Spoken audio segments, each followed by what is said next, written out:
Welcome to the United Kingdom. From Royal London, drama to off-the-grid castles, Scottish mountains and multicultural feasts, this unfiltered playbook teaches everything needed to survive, thrive, and discover British culture with no filter. We've all seen these pictures, haven't we? They are printed on tea towels and splashed across 1 million Instagram feeds. We're going to pull back the velvet curtain and show you the bits they don't always put in the brochures. I want to give you the tools to navigate this quirky, complicated and utterly captivating island like you were born to it. Forget being a mere tourist. My goal is to help you feel the rhythm of this place, to understand its soul, and to leave with stories that are truly your own, not just a checklist of sights. We will delve into the glorious chaos of it all, so grab a cup of tea or something stronger, and let's begin.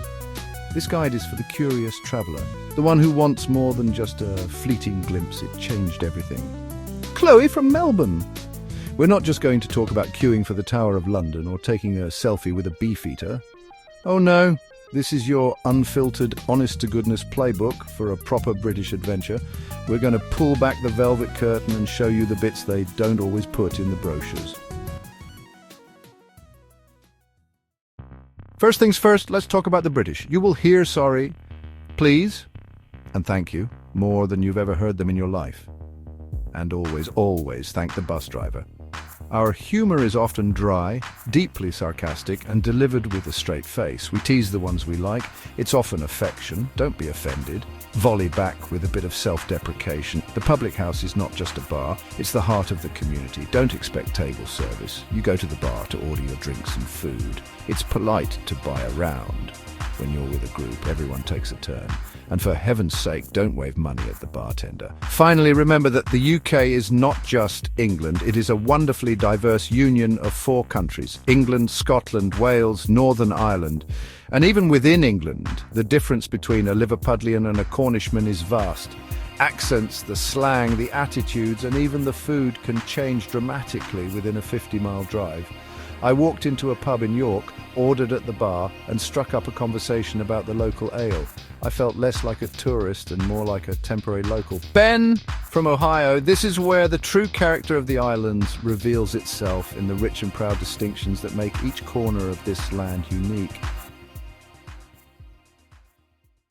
Let's be frank, darling, a trip to the UK can make your bank account weep if you're not careful, but it absolutely doesn't have to. First up, transport. Get yourself a visitor Oyster card or simply use your contactless bank card to tap in and out. The system automatically caps your daily spending. For longer journeys between cities, book train tickets well in advance. Prices can be eye-wateringly high on the day, but cheap if you book 10 to 12 weeks ahead. One of the most magnificent things about the UK is that so many of our greatest treasures are completely free. Pack a picnic and spend an afternoon in Hyde Park, or hike up to Arthur's Seat in Edinburgh. Our parks are glorious and free. While London hotels are notoriously pricey, consider staying just outside the central zones. A place in Zone 3 or 4 can be significantly cheaper. Look at university halls of residence, pubs with rooms, inns, hostels and home-sharing apps.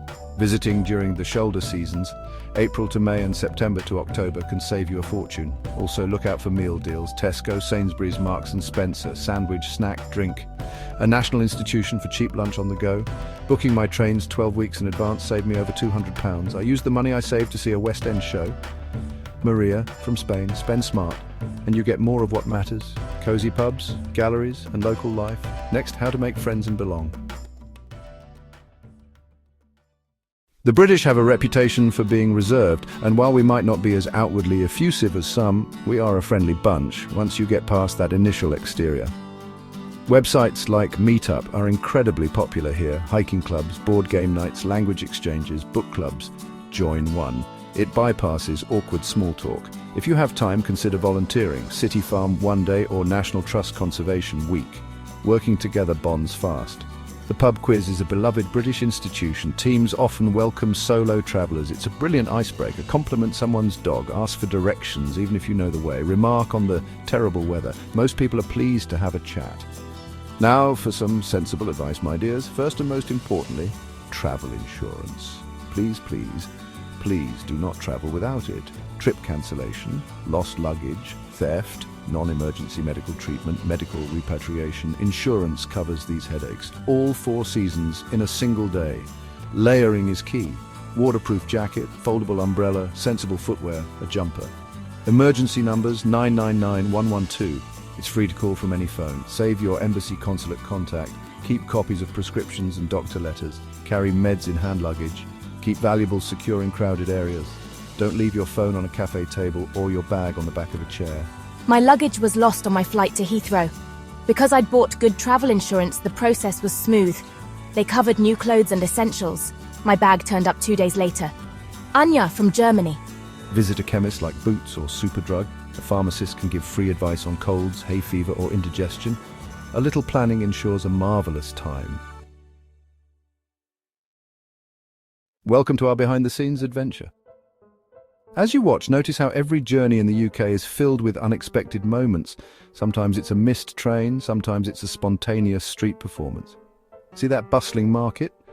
Don't be shy, chat with a local vendor and you might discover the best cheese you've ever tasted. Notice the way everyone queues so politely. That's British culture in action. Never underestimate the power of a well-formed line. If you're ever caught in the rain, just laugh it off and find the nearest cozy cafe. And listen, sometimes the best stories come from simply watching the world go by. Take a moment to soak in the sounds and sights.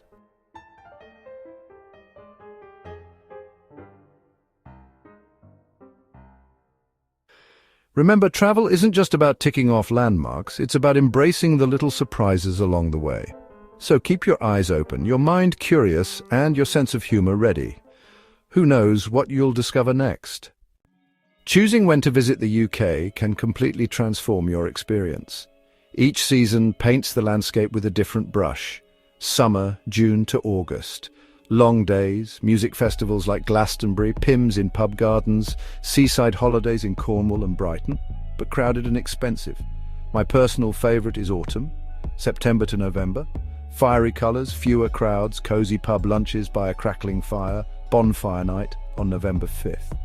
Winter offers Christmas markets, snow-dusted walks in the Lake District, theatres, museums, quiet and atmospheric, and the cheapest time to travel if you don't mind cold. Spring, March to May, the countryside bursts into life. Daffodils, bluebells, lambs frolicking, Chelsea flower show and Kew Gardens in bloom. We visited in October and it was perfect. Sarah and Tom, New Zealand. For those who can work from anywhere, the UK presents a compelling, if complex, proposition. The UK has specific visa routes. Check gov.uk carefully. The rules state you cannot work in the UK on a visitor visa. Responding to emails and carrying out activities related to employment overseas is often permissible for short stays. But it's a grey area. Honesty at the border is best. London, Manchester, Edinburgh, Bristol have thriving co-working scenes. Many libraries offer free Wi-Fi. Indie hubs and day passes are great for networking. Consider basing yourself in Bristol, Devon, Cornwall, Manchester, York or Chester for cheaper living and genuine local life.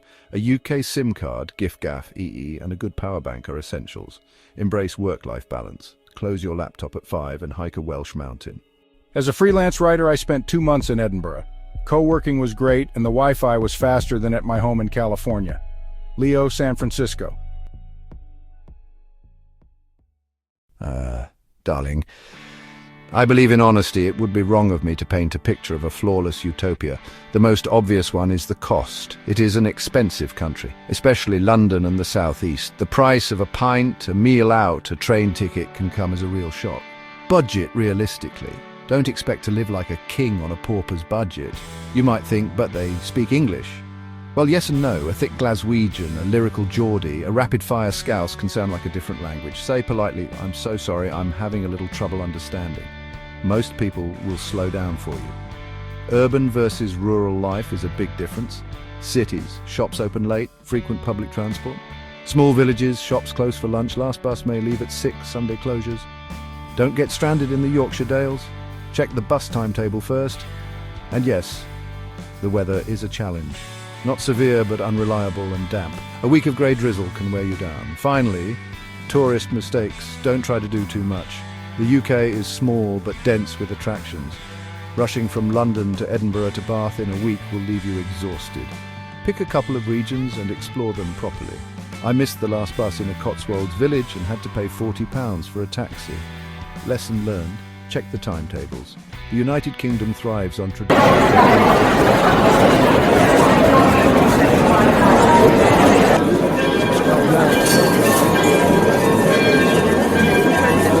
Playbook, 50 countries, 0 filters. Journey beyond the guidebook, no filter, no limits. See you across the UK. Come with an open heart and a curious mind. Be curious, be kind. Share your stories with Go Globetrotters Travel. Cheerio for now.